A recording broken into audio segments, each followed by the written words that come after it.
Hello, I'm Dr. Geoffrey, and thank you for joining me. I am a decisions and crisis expert, and thank you for joining me in this talk on voting, crisis, and COVID. Again, voting, crisis, and COVID. As I start off most of the time saying, the world has changed since the last time that we talked. It's gotten a little bit more scary, but we cannot be fearful. Why? Because the election is coming. And let me just share this with you. As someone who is a crisis manager and a decisions expert, as someone who goes and lives into Fortune 500 companies and does crisis management training, I can just tell you, there are many people who are feeling a little bit fearful. If that's you, don't worry, you're not alone. Today, what we're going to talk about is how to go and vote safely. Again, how to go and vote safely. Let's make it simple. There are two groups of people voting. If we're going to get this as basic and as simple as possible, those people who are concerned, those people who have no fear of getting the virus, none at all, and those people who have some concerns about getting the virus. Those are the two groups voting. Pause. What you're about to see, I don't know where it's going to come from. You're about to see a campaign of fear launched upon those people who are concerned about getting the virus. You've already seen it happen. I would refer you to my part one of this, where it happened a few days thereafter, where I talked about that there was going to be this push of maybe masks were not safe. They didn't protect you. I think I've told you in me and my other broadcast, I'm a board certified emergency medicine physician who's practicing. I see COVID patients. I go into the room knowing that someone's COVID positive. And I wear a mask. The healthcare world wears masks. What is my point? 99.9% of healthcare providers who are taking care of COVID patients do not contract COVID. Why? Because of the mask that they're wearing and the other precautions. We cannot allow fear to trick us into not voting. Again, ideally, the goal is for us to vote, is for us not to have to go in and vote. The goal is for us to be able to mail in vote. But we have to be prepared in case we end up having to go and vote live. And this goes against my brand. Voting is not a split-second decision. A split-second decision is what? Those sudden and urgent decisions that are made when there's a time constraint, T, L, lack of information, or C, critical consequence. We call that the TLC framework. Voting is not a split-second decision. Look at my previous post. It tells you the voting registration timelines. This is a time to prepare to make sure you're able to vote. What you will find out at the end of this live is what you need, the equipment that you need, the physical equipment that you need, and the information that you need to go vote safely. Again, the physical equipment that you need and the information that you need to go vote safely. We cannot allow people to trick us or to make us fearful about going to go vote. I'll say it one more time. Ideally, you want to mail in vote. You want to not have to go and vote live. But if you are one of those who you have to go and vote live, let me share with you. Let me teach you how you can vote live. There's some information that you need to know. 3 pieces of information that you need to know. I'm sorry, four pieces of information. Listen to this part. The 2 biggest determinants of someone contracting COVID, in case you've listened to part 1 and part 2 and part 3, I'm going to repeat it just real quick. The 2 pieces of information that you need to know, the biggest factors surrounding someone contracting COVID are: 1, the concentration of the virus, and 2, the length of exposure. Let me make it simple. If I'm COVID positive and this pen is Sally, just because Sally's in contact with me, it does not guarantee that she's going to get COVID. There are 2 big factors. One of them is the concentration of virus that someone is exposed to, and 2, the length of exposure. Those are the 2 biggest factors. One way to decrease the concentration of the virus is by having on a mask. Any kind of mask is good, but ideally, the better the mask, the least amount of concentration of the virus, the least amount of exposure to the virus. The gator masks have been shown not to be very, very, very good. The optimal mask are the N95. But again, any mask works. So a mask prevents the concentration of the exposure. 2, the length of exposure. We have discussed this. Having a personal fan, which you can get on Amazon, it decreases if there's any virus that if you're sitting in an environment and there's virus around, having a fan helps circulate the virus. By the way, I'm sorry, I forgot this part. Most things that I present to you comes from academic peer-reviewed papers, a listserv of them on Dr. Fauci, the WHO, or CDC. And unless I say I did not read this, I did not read the part about about the fans. I just backed into that. Fans help circulate. It's always been said, it has been proven, circulation prevents the concentration of the virus. But let me get on part 2. There's part 2 of the information that you must know. 3 groups of people to avoid while waiting in line. If you see someone in line with a baby, 0 to 5, watch them. Try to get away from them. Try to stand a different part of the line. We love babies. However, studies are showing that babies 0 to 5 probably carry 2 to 100 times more the concentration of the virus if they are COVID positive. But perhaps if all possible, people could leave their babies at home while they vote. But if you have anybody to watch them, it is what it is. 2, be careful of those 15 to 30. And I know it. 15-year-olds cannot vote, 16, 17. But often they come to the polling places with their parents. If you see somebody younger and you have an option of getting a different part of the line where they are, I would encourage you to do that. Why?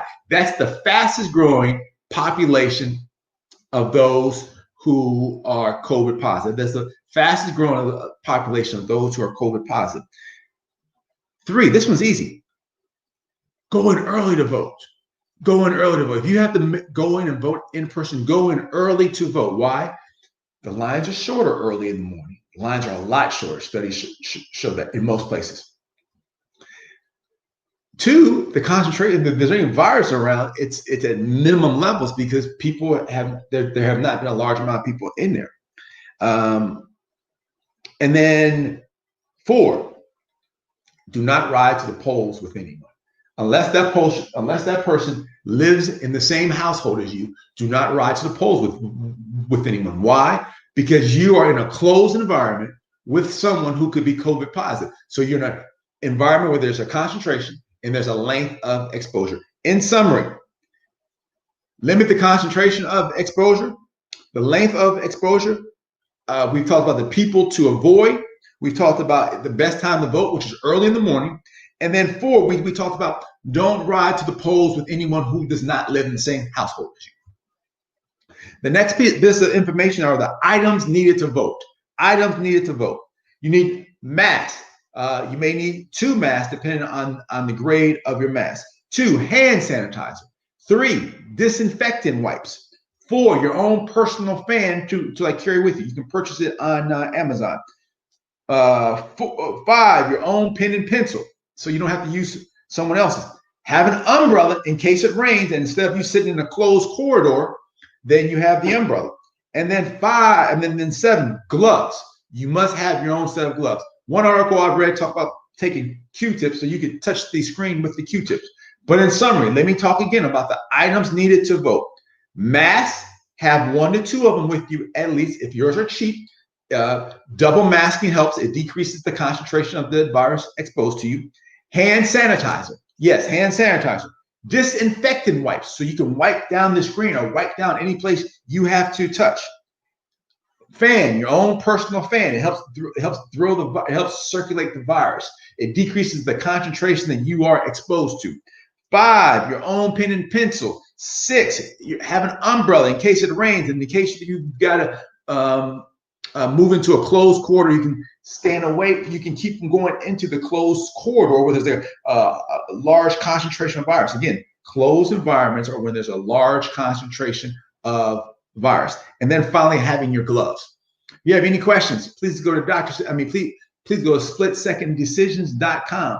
And look, just in case you do get the virus, at any time of this, in case you get the virus at any time of this, I would highly encourage you to download my COVID Toolkit. And by the way, this is the period of time that we're making split-second decisions. Don't wait until the crisis to learn to make split-second decisions. And let me say this.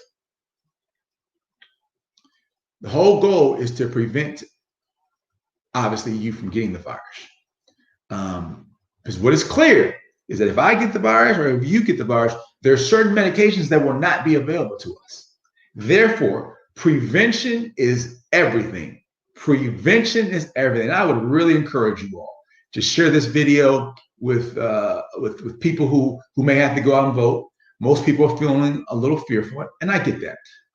With older people as well, because the older people are the ones who are going to swing it a lot.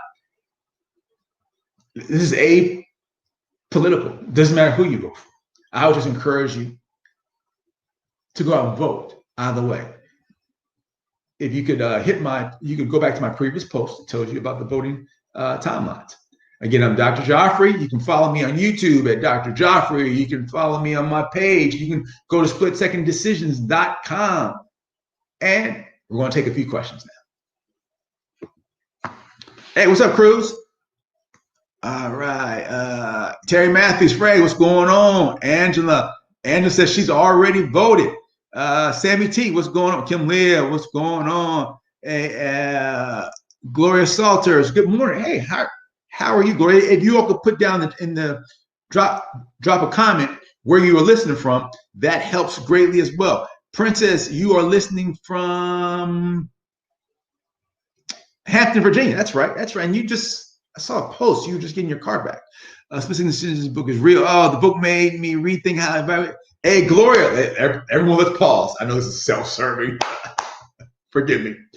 Gloria writes, the split-second decisions is real. The book made me rethink how I evaluate my actions and thoughts. That's the feedback I have been given, but that's a true testimonial right there. I would encourage you all. And you know what? Just because I am a really giving person, this is what I'm going to do. I am actually going to drop the link for the book so that in case anyone did not see it previously, it is right there for you. This one was the laugh. That was kind of funny. All right, it's good. All right. Let me go back. I lost, but hey, Pamela in Richmond, what's going on, Pamela? I'm coming to Richmond this weekend. Dale Grant, plan to visit here. Dale's going to go. All right. Hey, but I would encourage you all, reach out to 5 people. But ever since I've started this series, oh, by the way, if you have questions, put in the comment now. That would be great. But ever since I started this series, that people who have instant messaging me, I had no idea about the amount of fear. I had no idea about the amount of people who have not registered. I say all that to say, encourage people. Choose 10 people. If we're all in this together, as they say, we all have to make sure that we reach out to 10 people. 10 people and let them know, hey, don't forget to register. Don't forget to vote. It seems basic. The fact that you're listening to this says that you're not in that population. But I would encourage you, reach out to 10 people, make sure that they are going to vote, or even send them the link to where they can vote or where they can register to vote where you live. Thank you very much for that. Gloria, great post. But they'll visit Sammy T. Sammy T, fellow Hamptonian listening. Hey, hey. By the way, for those people who missed homecoming, Genesis 2 had a homecoming on Saturday. It was a virtual, but it was interesting because I woke up on Sunday. My son said, "Dad, you really had a party."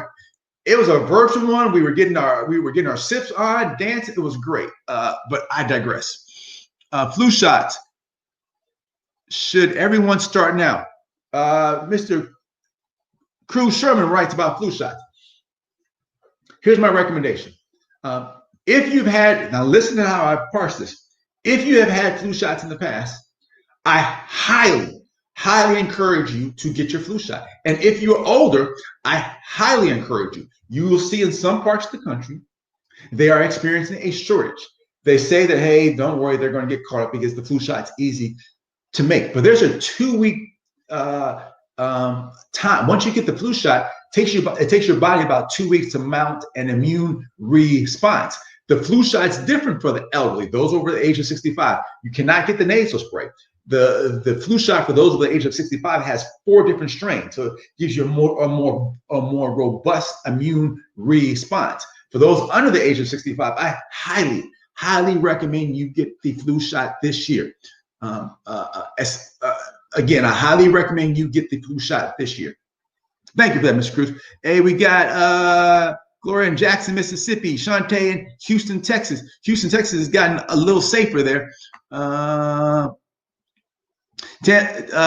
Kimberly said, take a screenshot of the testimonial. I definitely will. Cruz said, call me when you get to Richmond. I no doubt will do that. I saw that. Oh, it's you I saw the live. All right, good. Andrew, I appreciate your information in Baltimore. Now look, just real quick, this is come up a few times. Just as a side note, we will talk about a live later, but just so that everyone is up to date. I did a show, a TV show about this. The 3 medications that the president got, we have access to one of them. He got the remdesivir, which is a drug that has compassionate use now. I mean, if you're really sick in the hospitals, then you can get it. The Regeneron, the real name for it is Regen COVID-2. That's a drug that's only had a trial of 375 people, and the president's now part of the trial. The other drug is dexamethasone. Now, if we get sick, the dexamethasone is the medication that we can get and make everyone feel better. Everything so far, the dexamethasone, that's the one has been shown to have the greatest impact. The greatest impact.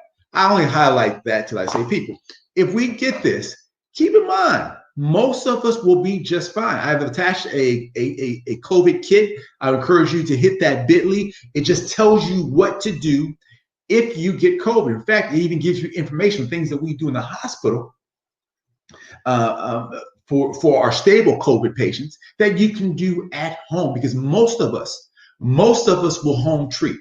Again, most of us will home treat. And then finally, the next live on tomorrow is that it's time for us to review, because we're in a different space. It's time for us to review the signs and symptoms. The reason why that is so important now is because, follow me, if you're able to identify the signs and symptoms early, you're able to self-isolate early.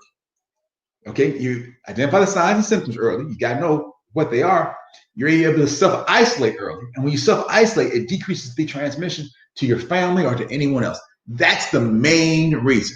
So I would encourage you, tomorrow we will do a live on the new symptoms of the most common symptoms of COVID. Again, the most common symptoms of COVID. And a few have changed. I'll tell you what they are. A few have changed. And then take a few more questions and we will get Sandra Williams in Norfolk, Virginia. All right. Alicia, I helped someone vote by mail on Saturday. All right. Alicia says she hopes someone vote by mail on Saturday. Boom. If everyone, give me I can't see the stars, but give me a few stars, a few thumbs up, just to say, hey, if we could all help someone vote. Alicia, great job. Now we just need 9 more from you, because we're all going to do 10. Again, we're all going to do 10. Great job. And then boom. And then finally, we're about to like go. We're just real quick. If someone could put it in the chat, something good. I started that again because I was amazed at the feedback that I had been getting, because I had stopped doing that once I got my account back. But but just tell us something good that's happening to you. Now, if I don't get to it, Lonnie Stanley, what's going on? I saw you, Lonnie Stanley. I saw you dancing well, you weren't dancing. I saw you gigging.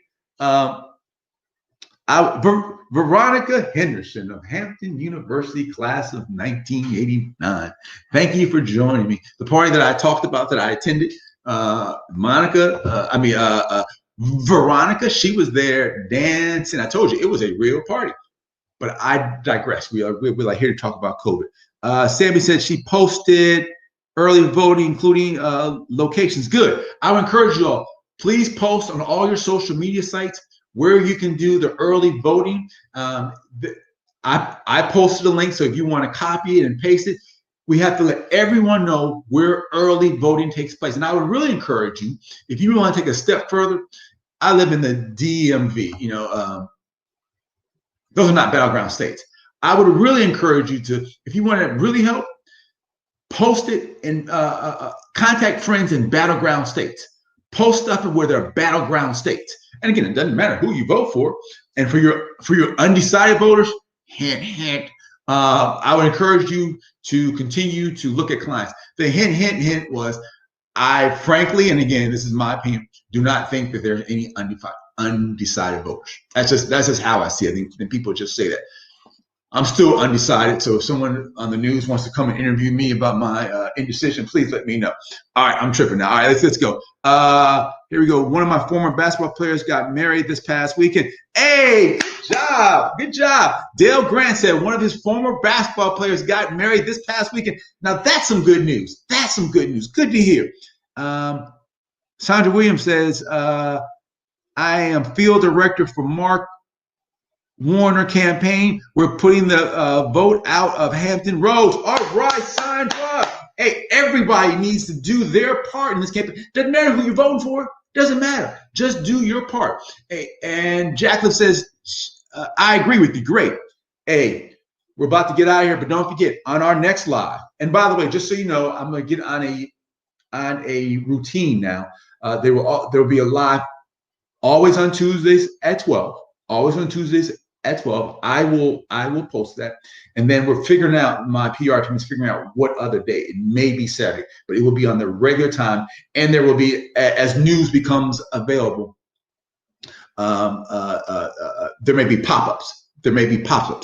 All right, team, we're about to get out of here. I would encourage everyone to do something nice for someone. And because a lot of people are truly struggling with this, and the second wave that is going on now is that there is a mental health crisis going on here now. There's a mental health crisis wave going on, and so what we can do is that we can help other people. The second wave that is. We can help other people deal with their mental health crisis, and then Tina Princess. Patrice Pastor, great. Thank you, son.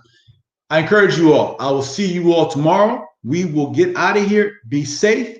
Do something kind and reach out to someone today. Talk to you soon.